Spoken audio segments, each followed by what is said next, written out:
Doctors and nurses working in 2 hospitals in Kherson, Ukraine, battle on in the dark without power or running water. In Washington, Emmanuel Macron said the US and Europe must resynchronize agendas to prevent tax incentives from harming France and Europe. European Council President Charles Michel says China must use its special position to pressure Russia to end the war in Ukraine.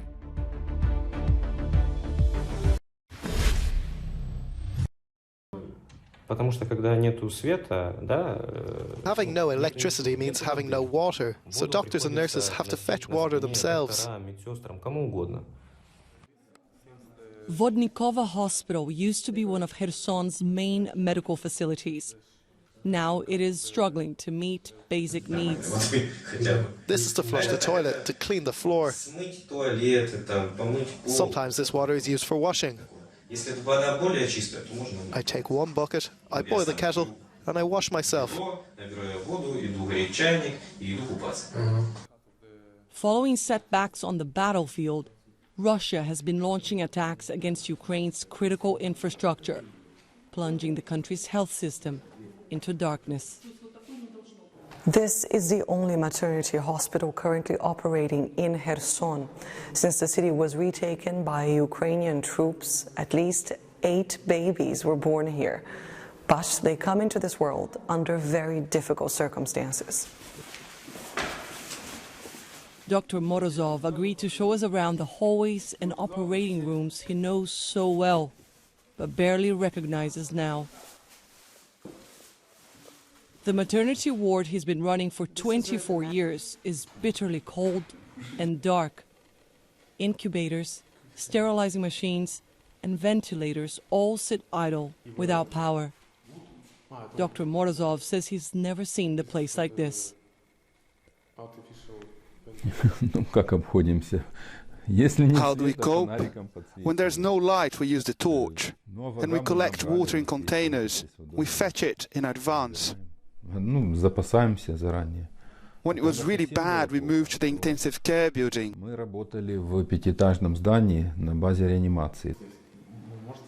Half of Ukraine's energy infrastructure is either damaged or destroyed, and estimates put the number of people without power at 10 million.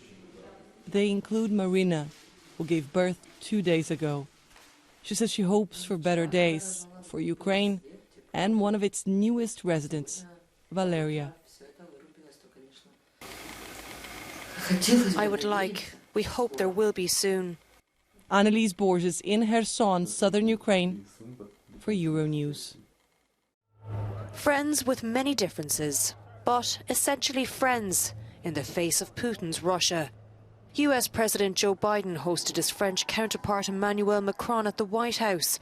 Biden highlighted the historic alliance with France and emphasised the democratic values and respect for human rights that unite the 2 nations, in contrast to the Russian aggression in Ukraine. Today we reaffirmed that, as I said, we're going to stand together against this brutality.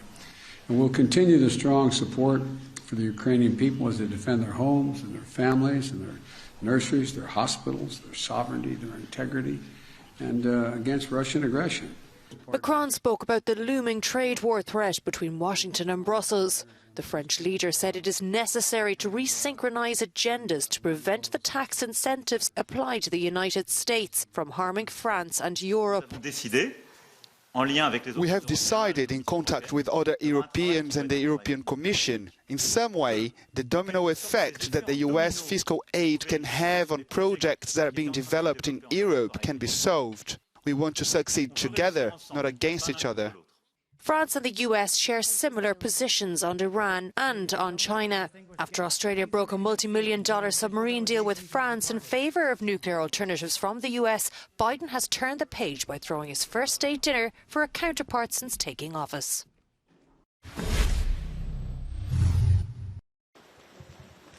China must use its special position to pressure Russia to end the war in Ukraine. That's what European Council President Charles Michel said during a trip to Beijing on Thursday, as he urged President Xi Jinping to act now. China is a permanent member of the Security Council, in my opinion, there is a special responsibility to use the influence of China in order to convince Russia to respect the international law and the UN Charter and to fulfill the international obligations. President Xi, for instance, made very clear that China is not providing weapons to Russia. President Xi made very clear that the nuclear threat is not acceptable and is not responsible. From Xi Jinping's side, he wants negotiations on a political solution to the conflict in Ukraine. Human rights were also on the table. The largest protests in decades have gripped the country over the past week, as anger over Beijing's draconian zero-COVID policy spilled out into the streets. One takeaway Michel will be proud of, though, is that Brussels and Beijing say they will restart human rights dialogue. You know that for the EU, the right of assembly is an important fundamental right guaranteed by international instruments, legally binding instruments, and also by national constitutions. As ever, trade relations between the EU and China were high up on the agenda too, given that China accounts for over 22% of European imports. But as important as it is, some European lawmakers say a balance must be found between trade and engagement on other priorities. We understand that we need to continue to engage with the Chinese. So I will not back down from supporting the fact that we engage, even if always taking in account the recent period, which was a very difficult one. Xi Jinping also hopes to deepen cooperation with the EU and restart an investment deal that was delayed last year after Beijing sanctioned a group of European lawmakers. Christopher Pitchers, Euronews, Brussels. Brexit and its consequences for Ireland have dominated much of the talks between the President of the EU Commission and the Irish Prime Minister. Visiting Dublin, Ursula von der Leyen said that if Dublin has the political will to tackle the Brexit protocol problem in Northern Ireland, a positive solution will be possible. The EU Commission President added that Brexit will not become an obstacle on the path of reconciliation in Ireland. Von der Leyen addressed the joint sitting of the Houses of the Oireachtas to mark 50 years of Ireland's membership of the European Union. Reusing and recycling more to consume fewer raw materials. The European Commission's new proposal to cut packaging waste in order to achieve two major goals by 2030. A decrease in the amount waste by 5% compared to 2018 levels and the full recyclability of all packaging put on sale in the European Union. One of the ways is to reduce unnecessary packaging. For example, when you order something on e-commerce websites, your packaging won't have to have more space than 40% of free space. So this is how we want to fight over packaging. Under the proposal, certain kinds of packaging would be even banned, like single-use films for fruits and vegetables or single-use containers for food and beverages consumed inside bars and restaurants. For the first time, we have reuse targets for different types of packaging. And it's very specific. It could be transport packaging, domestic transport packaging, beverage containers, wine bottles. All of these categories of packaging will have reuse targets. This is unprecedented in the world. And it also includes the implementation of a deposit return program, which of course we see throughout Europe already. A mandatory rate of recycled content could also be set for new plastic packaging. The proposals are being labelled as a good proposal by the recycling sector, even if some countries, like Italy, fear their businesses in the sector would be negatively affected by the provisions on reutilization. In Europe, only 12 to 13%, so 1-2 or 1-3% of materials used by the industry come from recycling. So we do have a very large, substantial room to improve the circularity of the materials that are being used by downstream industries to make the products that consumers are using on every day. The Commission says the rules could lead to a waste decrease in the EU of 37% by 2040 compared to a scenario without it. But Europeans have to do their part to reduce the packaging they throw away. At the moment, 177 kilos per person per year. Residents continue to flee Kherson as Ukraine claims that Russia has withdrawn troops from local towns near the front line. A series of explosive devices have been detonated by Spanish police. They were sent to foreign embassies and a factory, according to authorities. Germany crash out of the World Cup after finishing third in their group, as do Belgium, who failed to beat Croatia.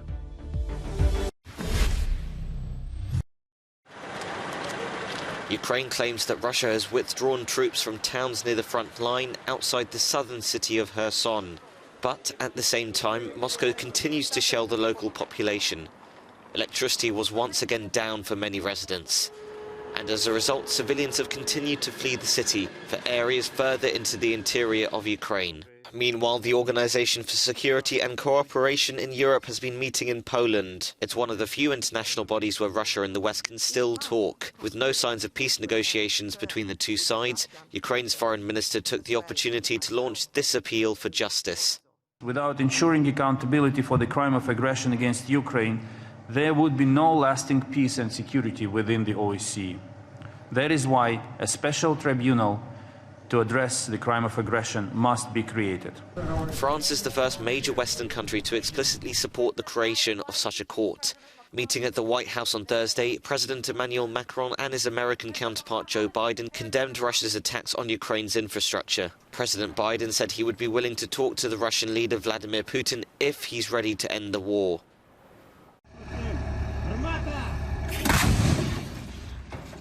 Russia's foreign minister has accused the West of becoming directly involved in the war in Ukraine by supplying it with weapons and training soldiers.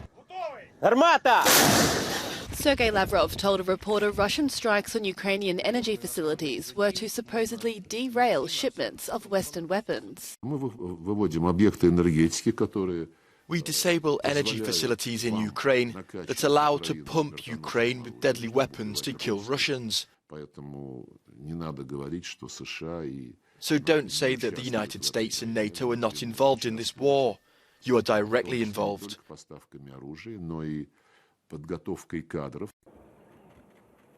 On Wednesday, NATO pledged to supply more high-tech arms to Ukraine. The West's delivery of military hardware has helped turn the tide of the war in recent months. We will discuss Russia's war of aggression and Russia is increasingly targeting critical infrastructure following Ukraine's recapture of Kherson last month. The attacks, which have killed scores of residents, have been widely condemned by the international community. Lavrov, however, insists that Moscow remains open for talks on ending the conflict. Russian efforts around Bakhmut indicate that Russian forces have fundamentally failed to learn from previous high-casualty campaigns concentrated on objectives of limited operational or strategic significance. This is the latest assessment by the Institute for the Study of War.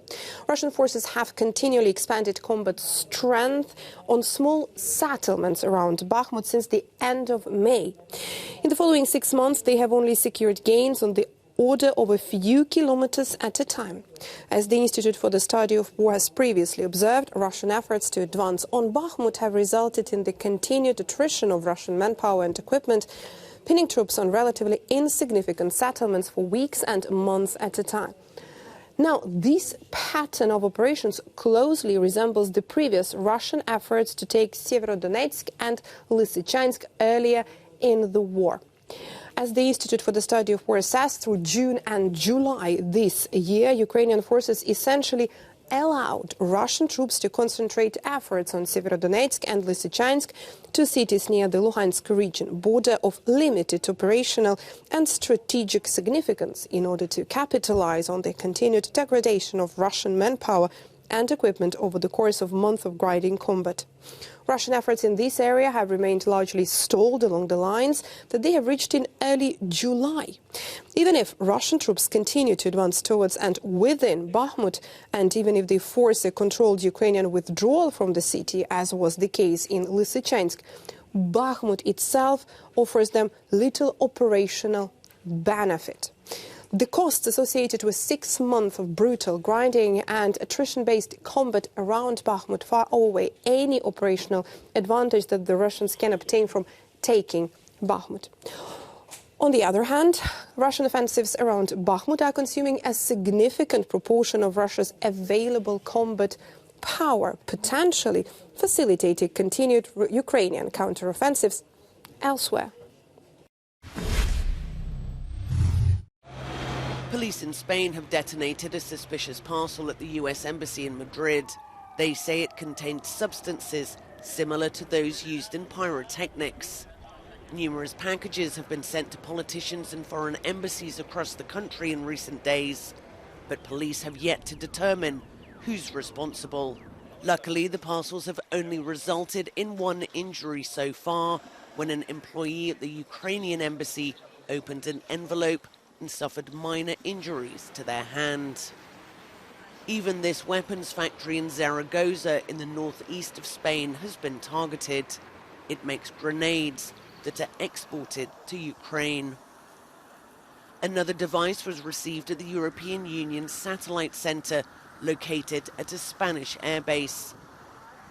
Authorities say the letters all arrived in brown envelopes and were mailed from Spain. The spate of letter bombs and explosive devices began on the 24th of November, when a package was sent to the residence of Spanish Prime Minister Pedro Sanchez.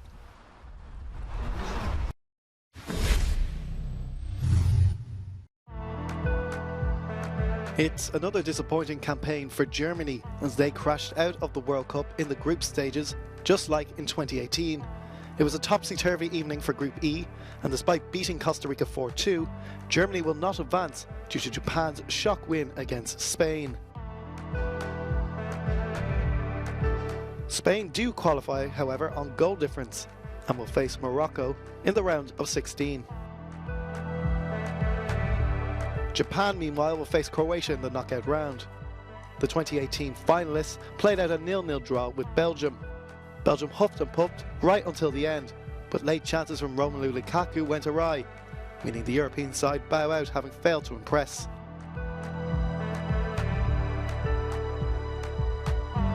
Morocco top Group F on 7 points, an extraordinary outcome in a World Cup full of surprises.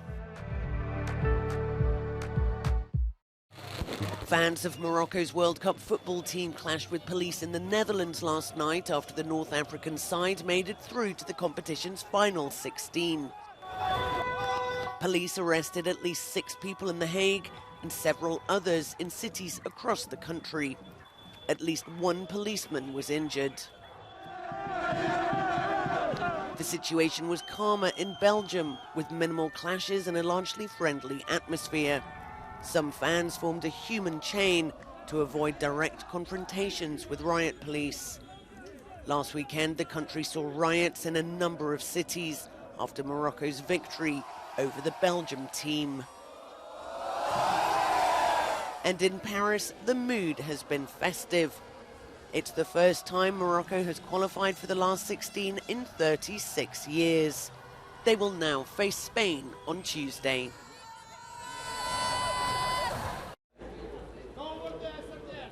Dani Alves will become Brazil's oldest captain at a World Cup in its history. The 39-year-old will wear the armband as manager Tite is expected to make changes for the South American side, who have already progressed to the last 16. The 5-time winners booked their spot with wins over Serbia and Switzerland. Their opponents are Cameroon, who can still progress with Brazil if they beat their rivals. The indomitable Lions lost their opener to Switzerland and played out a dramatic 3-3 draw with Serbia on Monday. Serbia and Switzerland also play off tomorrow, with both sides needing a win or avoiding defeat, and hoping that Brazil do them a favour. Group H also concludes their games tomorrow. Sam Ashu has more. It's now or never for Uruguay. They must beat Ghana if they're to progress into the knockout stages. The likes of Luis Suarez, Edison Cavani and Darwin Núñez, all of whom are training behind me at the moment, were fancied to do pretty well in this competition, but they haven't quite got going yet. As for Ghana, well, this particular fixture is a repeat of the 2010 quarter-final when they missed a last-minute penalty to progress into the semis. Now, such is the openness of Group H, all four teams could still qualify. Portugal, of course, the favourites to top it, having won their first two matches. They play at the Education City Stadium against South Korea in what is another intriguing day at this 2022 FIFA World Cup. Samashu for Euronews in Doha.